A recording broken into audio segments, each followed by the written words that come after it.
Now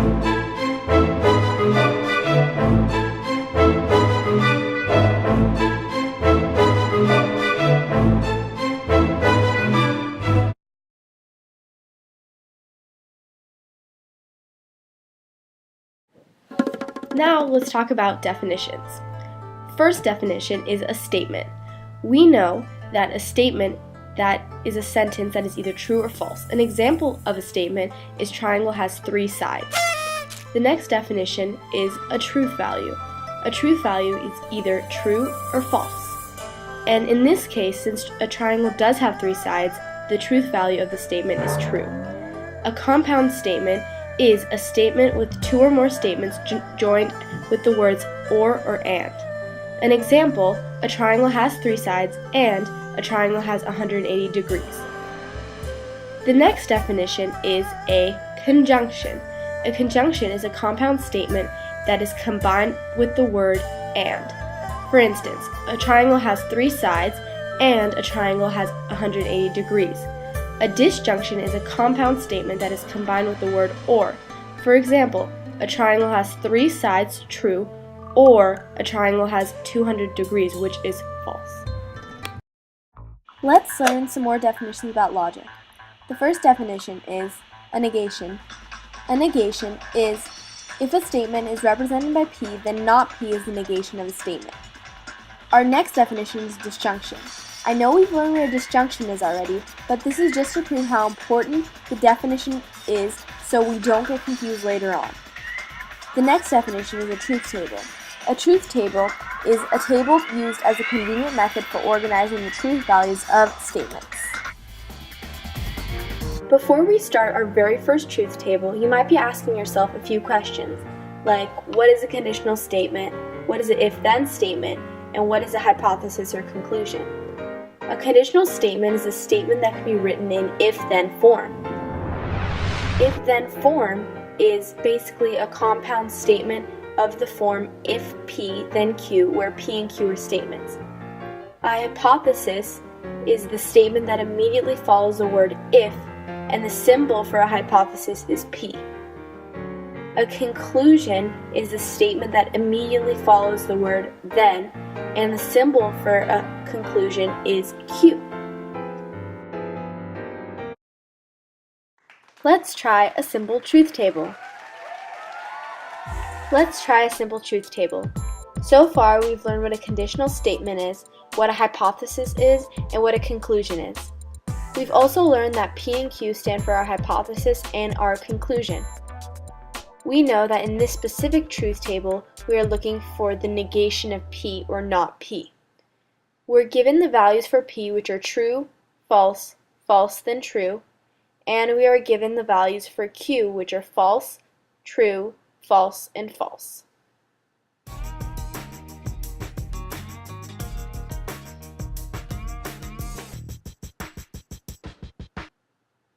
To basically find the value of the third column, we are basically going to negate the truth value of P. In the first one, it's false, second is true, third is true, and the fourth is false. Let's talk about related conditionals. The first definition is a converse. The converse is formed by exchanging the hypothesis and the conclusion of the conditional. This symbol is Q then P. The next definition is the inverse. The inverse is formed by negating both the hypothesis and the conclusion of the conditional. This is read not P, then not Q. The last definition is the contrapositive. The contrapositive is formed by negating both the hypothesis and the conclusion of the converse of the conditional. This is read not Q, then not P.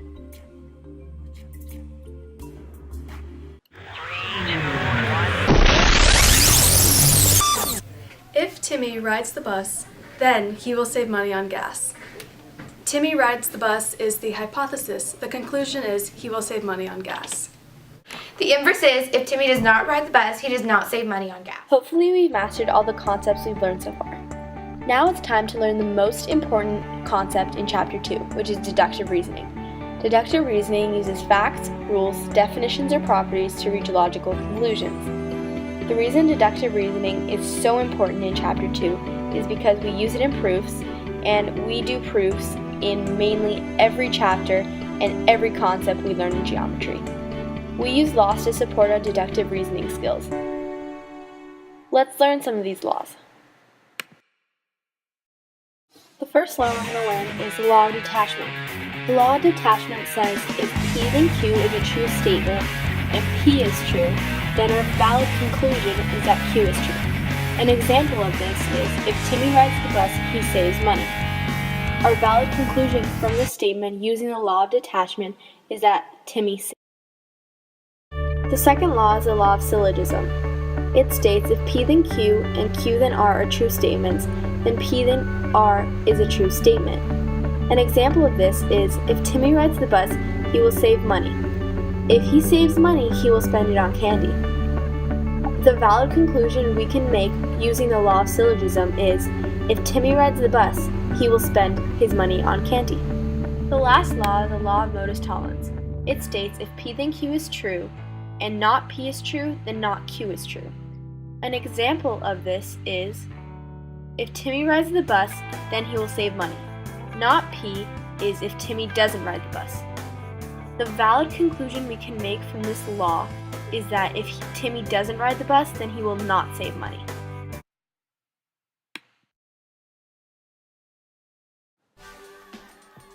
The first definition is a postulate. A postulate is a statement that describes a fundamental relationship between basic terms of geometry. They are accepted to be true. The next definition is a proof.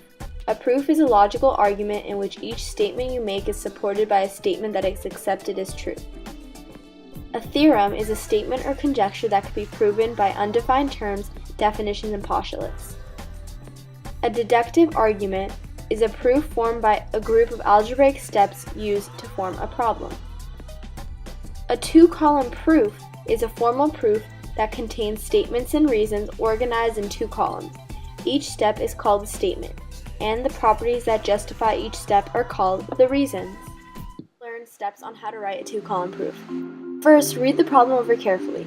Write down the information that is given to you because it will help you begin the problem. Also, make note of the conclusion to be proved because that is the final step of your proof.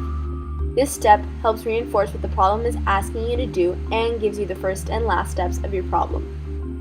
Draw an illustration of the problem to help visualize what is given and what you want to prove. Oftentimes, a diagram has already been drawn for you, but if not, make sure to draw an accurate illustration of the problem. Third step, use the information given to help you deduce the earlier steps in your proof and fill in your two-column chart. Every step must be shown, regardless of how stupid or unimportant it appears to be to you. Beginning your proof with a good first step is essential to arriving at a correct conclusion. The fourth step is use the conclusion or argument to be proven to help guide with the statements you make. Remember to support your statements with reasons, which can include definitions, postulates, theorems, etc. The fifth step is, once you have completed your solution, you are done and have completed your proof.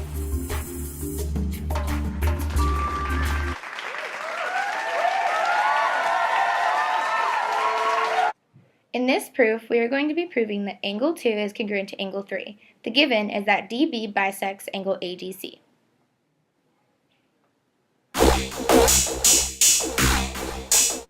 The first statement is that DB bisects angle ADC, and this is the given. The next statement is that angle 1 is congruent to angle 2, and that is the definition of an angle bisector. Next, angle 1 and angle 3 are vertical angles, and this is because of the definition of vertical angles.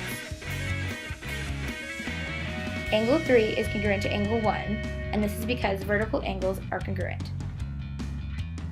Next, angle 3 is congruent to angle 2, and this is because of the transitive property of congruency. Lastly, angle 2 is congruent to angle 3, and we get this because symmetric property of congruence. And that is the end of our proof.